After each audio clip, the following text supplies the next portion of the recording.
Donc dans cette vidéo, on va répondre à une question que certains musulmans peuvent se poser comme question, et aussi des chrétiens qui ne comprennent pas pourquoi les musulmans disent cela, même si c'est un peu plus rare, contrairement aux juifs, comme on a dit dans une vidéo précédente.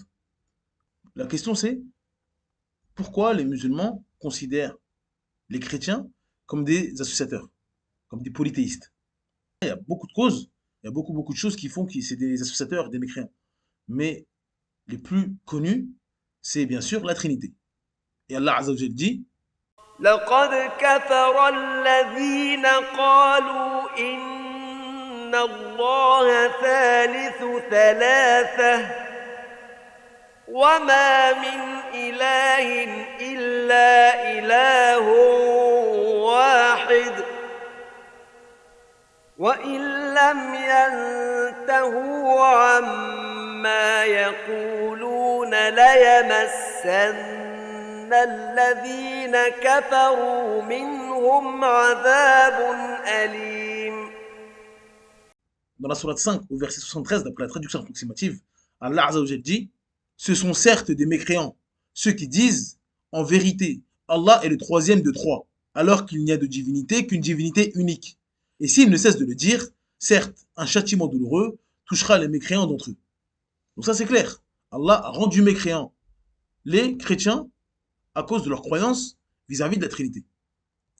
Parmi les choses qui font que les chrétiens soient des mécréants, c'est le fait de dire que Isa, Jésus, est Allah, que c'est Dieu. Et donc certains chrétiens, parce qu'on va bien dire certains chrétiens, car on l'a dit plusieurs fois, si vous ramenez 10 chrétiens et vous leur dites d'expliquer leurs croyances, ils vont vous ramener 11 croyances. Il y a 10 chrétiens, mais ces 10 chrétiens-là, vous allez ressortir avec 11 croyances, ou 12, ou 100 même. Donc, c'est compliqué de dire les chrétiens croient cela. Parce que dès que tu vas dire les chrétiens croient cela, tu vas recevoir 10 commentaires en disant c'est n'importe quoi, nous on ne croit pas ça. Quand vous dites que les chrétiens disent que Jésus est Dieu, ceux qui disent non, c'est pas Dieu, c'est le Fils de Dieu. Quand vous dites les chrétiens disent que Jésus est le Fils de Dieu, non, on ne dit pas que c'est le Fils de Dieu, c'est Dieu. Donc, on dit parmi des chrétiens. Donc, parmi des chrétiens, il y en a qui ont dit que Jésus, Isa, salam, est Allah. Allah Azzawajal dit, لقد كفر الذين قالوا إن الله هو المسيح ابن مريم وقال المسيح يا بني إسرائيل اعبدوا الله ربي وربكم إنه من يشرك بالله فقد حرم الله عليه الجنة ومأواه النار وما للظالمين من أنصار. dans la sourate 5, au verset 72, d'après la traduction approximative, Allah Azzawajal dit, ce sont certes des mécréants, ceux qui disent, en vérité, Allah, c'est le Messie, fils de Mariam. Alors que le Messie dit, ô enfants d'Israël, adorez Allah, mon Seigneur et votre Seigneur. Quiconque associe à Allah d'autres divinités, Allah lui interdit le paradis, et son refuge sera le feu. Et pour les injustes, pas de secoureur. Donc, le verset est clair. Allah il a rendu mécréants ceux qui disent que Isa, salam, c'est Allah, c'est Dieu. Alors que lui-même, Isa, il dit, suivez Allah, adorez Allah, mon Seigneur et votre Seigneur. Et donc, on a la croyance, nous, que les chrétiens d'aujourd'hui, ils n'ont pas la croyance de Isa. Ils s'affilient et ils prétendent aimer et suivre Isa salam et les préceptes de Isa salam, alors que c'est faux. La croyance que le musulman doit avoir, c'est que les chrétiens, n'importe quel chrétien, tous les chrétiens, n'ont rien à voir avec Isa. Et que Isa lui-même ne sait pas ce que c'est un chrétien. Il ne connaît pas chrétien. Si tu lui dis est-ce que tu es chrétien, Isa, il ne connaît pas ce mot. Car c'est une croyance qui est venue bien après lui, bien après qu'il fût été élevé par Allah Azzawajal. Car nous, en tant que musulmans, on a la croyance que Isa n'est pas mort.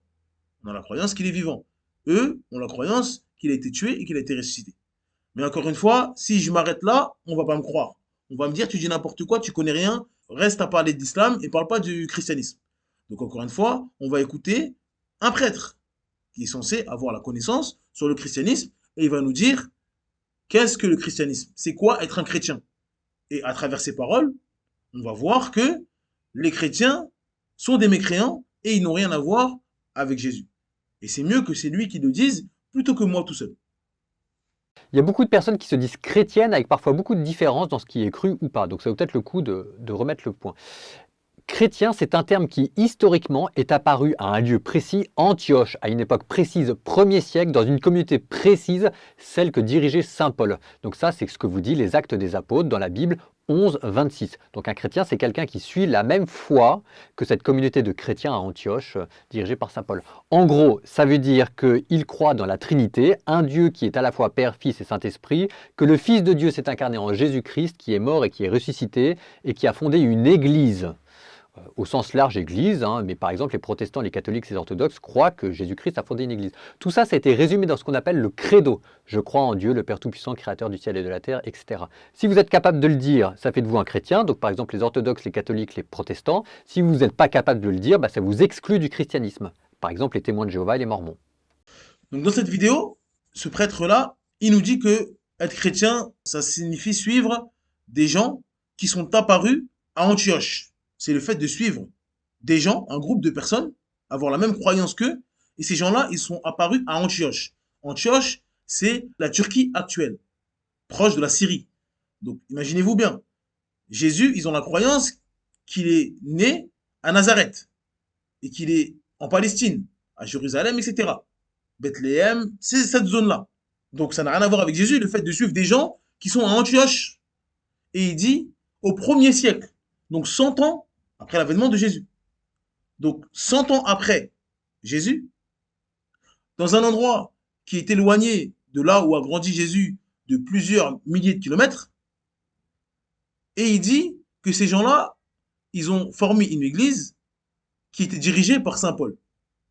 Donc un chrétien, il doit avoir la croyance de certaines personnes qui sont apparues à Antioche au 1er siècle et qui ont été dirigées par saint Paul. À aucun moment il a parlé de Jésus. Et après il dit, un chrétien, c'est celui qui suit la même foi que cette communauté. Il n'a pas dit qu'il suit la même foi que Jésus, qu'il a la même croyance que Jésus. Non. Pour être chrétien, il ne faut pas suivre Jésus. Qu'est-ce qu'il a dit Jésus à propos de ça? Qu'est-ce qu'il a dit Jésus à propos de la Trinité? Qu'est-ce qu'il a dit Jésus à propos du fait de dire trois, à propos du fait de dire que je suis Dieu, etc. Non. Il ne parle pas de ça. Il dit qu'il faut avoir la même croyance que des gens à Antioche au 1er siècle dans une église dirigée par saint Paul. Et il dit que ces gens-là, ils avaient la croyance en la Trinité. Donc ils avaient une croyance de mécréance.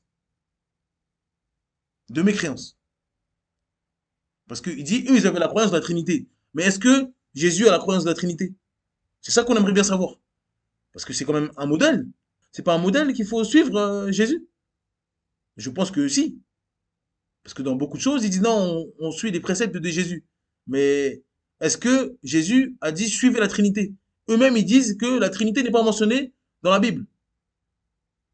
Tous ceux qui parlent de la Trinité, ils prennent des versets comme ça et ils disent ah là, ça veut dire que. Ils interprètent. Mais pour une base de la religion, pour une base qui est votre religion, c'est quand même logique de citer ça et d'avoir une croyance claire. On ne peut pas faire des interprétations sur une base de la religion. Sans ça, il n'y a pas de christianisme. Donc vous basez votre croyance, votre paradis, votre enfer sur des choses qui ne sont pas mentionnées dans votre livre et sur des choses qui ne sont pas connues de Jésus. En tout cas, jusqu'à preuve du contraire. Et donc, il définit la Trinité en disant que c'est un Dieu qui est à la fois Père, Fils et Saint-Esprit. Allahu Akbar. Donc il est Père et il est Fils. Subhanallah. Il est Père et il est Fils en même temps. Subhanallah. Il est Père ou il est Fils? Moi. Il est Père ou il est Fils? Et il est Saint-Esprit en même temps. Subhanallah. Subhanallah. Mais encore une fois, on ne va pas s'attarder sur la Trinité et le fait que ce soit incompréhensible. D'accord? Il a 3 attributs totalement différents, mais c'est une seule et même personne, selon eux. Alors que ça contredit la raison. Mais bon, c'est pas grave. Je ne peux pas dire une personne est blanche, est noire, elle fait 1m90, elle fait 1m80, mais c'est la même personne. La logique dit, attends, il fait 1m80 ou il fait 1m90? Il est blanc ou il est noir? Non, non, non, il est tout ça, mais c'est la même personne. Subhanallah. C'est pas la même personne. Ce n'est pas la même personne. D'accord? On parle pas, encore une fois, on parle pas de quelqu'un qui a grandi, qui est devenu petit, ou quelqu'un qui a changé de couleur de peau. Non, il est tout ça en même temps. Comment on peut être tout ça en même temps? Subhanallah. Est-ce qu'on peut être aveugle et avoir la vue en même temps? Soit on est aveugle, soit on a la vue. D'accord? Donc si quelque chose a un début, bah forcément, il n'est pas illimité. Est-ce que le Seigneur de l'univers a un début? S'ils disent non, il n'a pas de début, c'est lui le premier et c'est lui le dernier, bah tu peux pas dire, bah il est né à telle date. Il est né à telle date, mais en même temps, il n'a pas de début. Subhanallah, comment c'est possible? Soit il a un début, soit il n'a pas de début. Mais il ne peut pas avoir un début et pas avoir un début en même temps. Et avoir une fin et pas une fin. Parce que pour vous, c'est le Fils en même temps. Le Dieu, c'est le Fils. D'accord. Mais vous avez la croyance qu'il est mort. Donc, est-ce que Dieu peut mourir? S'il dit non, il ne peut pas mourir, eh bien alors, le Père et le Fils ne sont pas pareils. C'est deux choses différentes. C'est deux choses différentes. Si on vous dit, est-ce que le Père peut mourir? Non, il ne peut pas mourir, c'est Dieu tout-puissant. D'accord.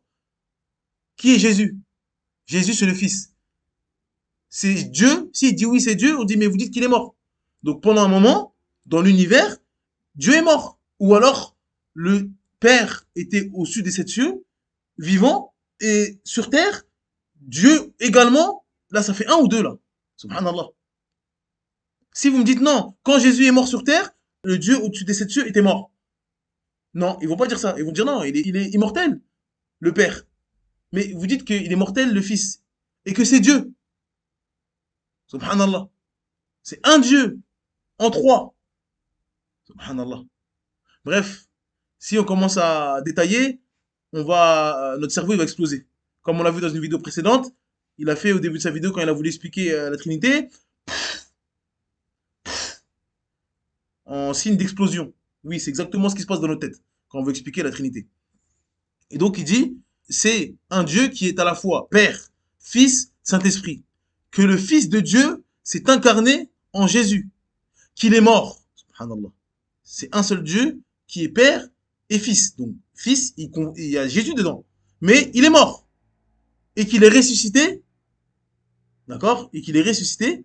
Et qu'il a fondé une église. Donc, église ici, ça a le sens général, comme il a dit. Donc, c'est une société avec des fidèles. Il a formé un groupe de personnes. C'est pas une église comme on connaît aujourd'hui, un bâtiment.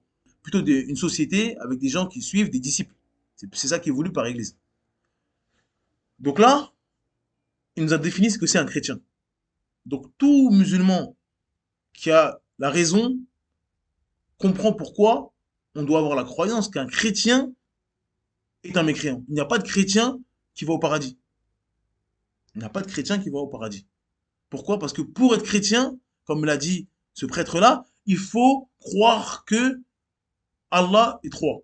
Dieu est en trois personnes. Et ça, tout musulman a la croyance que c'est de la mécréance. Donc voilà pourquoi on a la ferme croyance, la ferme conviction et on adore Allah comme ça, car c'est dans les versets, c'est Allah qui nous a informé de ça. On a la croyance que les chrétiens sont des mécréants.